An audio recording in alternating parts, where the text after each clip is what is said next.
오늘은 생식에 대해서 알아볼 텐데 첫 번째 강의는 무성 생식에 대해서 간단히 정리해 보려고 해요.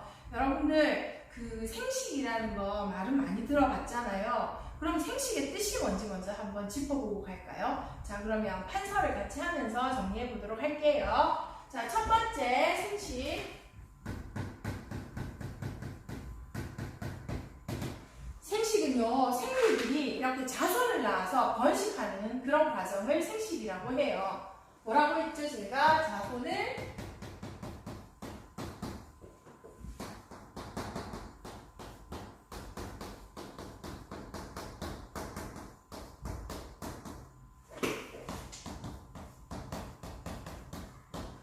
자손을 낳아서 번식하는 과정을 생식이라고 해요.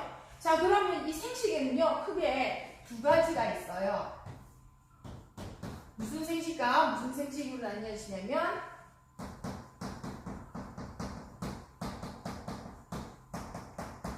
무성 생식과 유성 생식으로 나뉘어져요. 자, 무성 생식은 성이 구분이 없어요.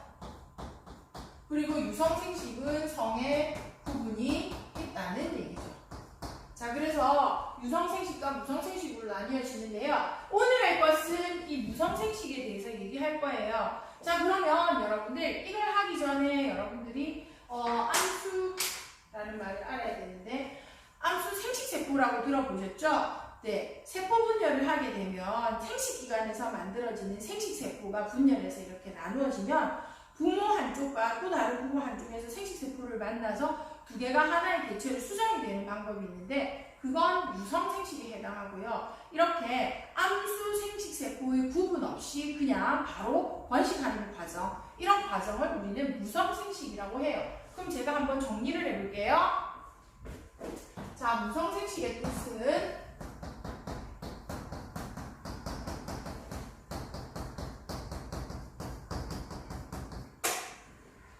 암수 생식세포 구분 없이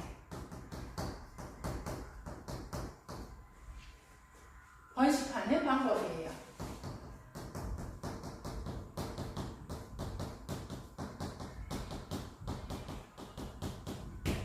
이것을 무성생식이라고 얘기해요.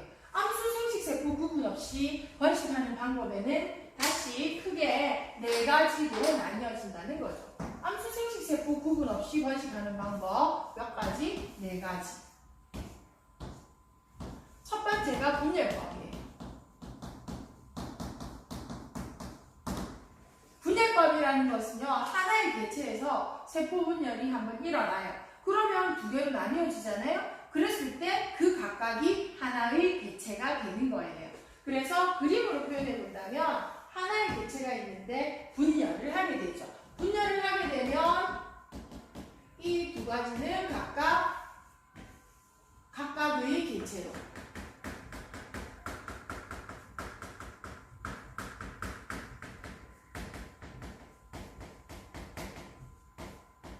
각각의 새로운 개체가 됩니다. 이런 경우에 분열법이라고 얘기하죠. 그러면 이 분열법에서 일어나는 아이들의 특징을 가지고 있는 생명체들의 예는 뭐가 있느냐? 자, 여기는 뭐가 있느냐? 보통 단세포 생물들이 많아요.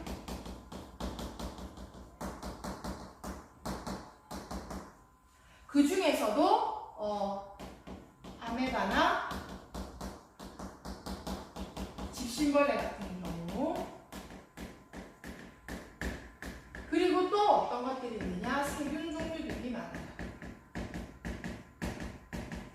이런 아이들이 많다는 거랍니다. 자, 그럼 두 번째는 어떤 게 있느냐? 두 번째는 좀 더 연결해 볼게요.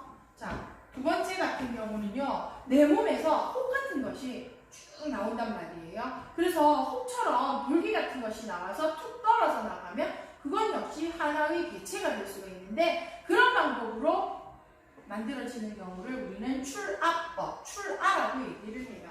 자, 이런 경우 출압법이라고 얘기해요. 이 출압법이라는 것은 보통 효모 같은 것에서 많이 볼 수 있는데, 그림으로 나타낸다면 처음에 이렇게 모체가 있어요. 근데 한 부분에서 조금 톡 같은 것이 생겨나기 시작하죠. 근데 이것이 좀 터지면 툭 하고 끊어지게 됩니다. 자, 그럼 어떻게 되느냐? 자, 모체와 작은 친구가 따로 떨어져 있어요. 근데 이 안에 복제가 가능한 생명체가 가지고 있는 핵들이 그대로 살아있는 거죠. 그 안에 들어있는 거죠. 자, 이렇게 되다 보니까 어떻게 돼요? 또 다른 두 개의 아까 새로운 개체가 역시 되는 거죠. 이 경우에는 예를 들어 보면 금방 말씀드린 효모 같은 경우, 그리고 또 이런 친구들은 히드라, 강장동물, 자, 말미잘, 그리고 산호, 이런 종류의 아이들이 있습니다. 자, 이때 이 친구는 몸체가 작잖아요. 그런데 이 친구는 좀 있으면 크기가 뭐하게 됩니까? 커집니다. 크기가 커져서 성장하게 되는 거죠. 그럼 또 다시 출하법 계속해서 이어지게 되는 거죠. 자, 그 다음 세 번째는요, 유성생식에서 보면 꽃이 있어서 꽃 안에 암수 수술이 있잖아요. 그래서 거기서 미시 안에 이렇게 정액이 들어가서 암수가 수술에 의해서 수정이 되죠. 그래서 종자 씨앗이라는 것이 만들어지는데, 그럼 꽃이 피지 않는 식물은 어떻게 하느냐? 꽃이 피지 않는 식물은 암수 수술이 없으니까 스스로 홀씨, 작은 씨앗 같은 걸 만들어내는데, 그런 것을 포자라고 얘기합니다. 자, 그래서 이 포자로 번식하게 되는 방법을 우리는 포자 생식이라고 얘기하죠. 이렇게 포자 생식으로 번식하는 아이들은 아까 말씀드린 것처럼 포자로 번식을 해요. 꽃이 피지 않으니까 꽃이 없는 식물 혹은 균류 같은 경우, 기생하는 생물들, 이런 친구들에게서 뭐가 생기느냐면 포자남이 형성이 되고 포자남 안에서 포자가 만들어지죠. 네, 그렇게 포자로 번식하는 아이들의 예를 보시면 뭐가 있느냐? 꽃이 없는 식물의 대표적인 건 선태류에서 이끼가 있고요. 그리고 양치식물의 고사리 같은 것들이 있습니다. 그리고 균류를 보시면 보통 곰팡이 아시죠? 곰팡이, 그리고 무엇이 있더라? 버섯, 이런 것들 등이 있습니다. 그래서 이렇게 포자로 번식하는데, 여기서 우리가 알아둬야 할 것은 포자의 특징이죠. 포자는요, 어떤 특징을 가지고 있느냐? 특징이 크게 한 3가지 정도 있다고 얘기할 수 있어요. 어떤 거 있느냐? 첫 번째, 포자는요, 단단해요. 세포벽이 아주 단단하게 둘러싸여 있어서 아주 극악한 환경, 아주 힘든 환경 속에서도 잘 살아남을 수가 있고요. 대신에 또 가벼워서 널리 퍼뜨릴 수가 있죠. 그리고 세 번째는 특징이 뭐냐면, 가만히 있다가 환경이 수분이나 온도가 맞아야지만 자기가 가지고 있는 유전자 정보를 뿌려서 그대로 똑같이 만들어낼 수 있다는 거예요. 그래서 포자의 3가지 특징 꼭 알아두셔야 한다는 거예요. 자, 그 다음 4번째, 마지막으로 식물에는요, 꽃 말고 나머지 부분을 영양기관이라고 얘기하잖아요. 뿌리, 줄기, 잎. 광합성을 하게 되면 양분들이 뿌리나 줄기나 잎으로 가서 저장이 되잖아요. 그래서 이 친구들이 영양과 관련이 있다 해서 영양기관이라고 얘기를 하는데, 이 영양기관을 끊어서 바로 심는다든지 물에 넣는다든지 했을 때 바로 자라게 돼요. 이렇게 번식시키는 방법은 영양생식이라고 얘기를 하죠. 영양생식은 말 그대로 영양기관, 식물의 영양기관 아까 뭐 있었죠? 뿌리, 줄기, 잎 있었어요, 그죠?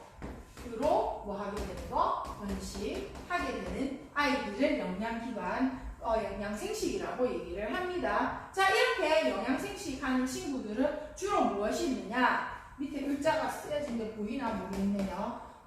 예를 들어서 양딸기 같은 경우에, 딸기 같은 경우에는 줄기를 꺾어주면 그게 그대로 번식이 되고요. 고구마 같은 경우는 뿌리를 사용하죠.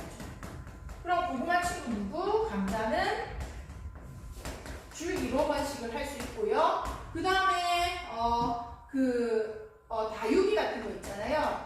그 다음에 또 산세베리아, 이런 아이들, 베고니아, 이런 아이들. 이 아이들은 주로 무엇을 하느냐? if로 번식을 합니다.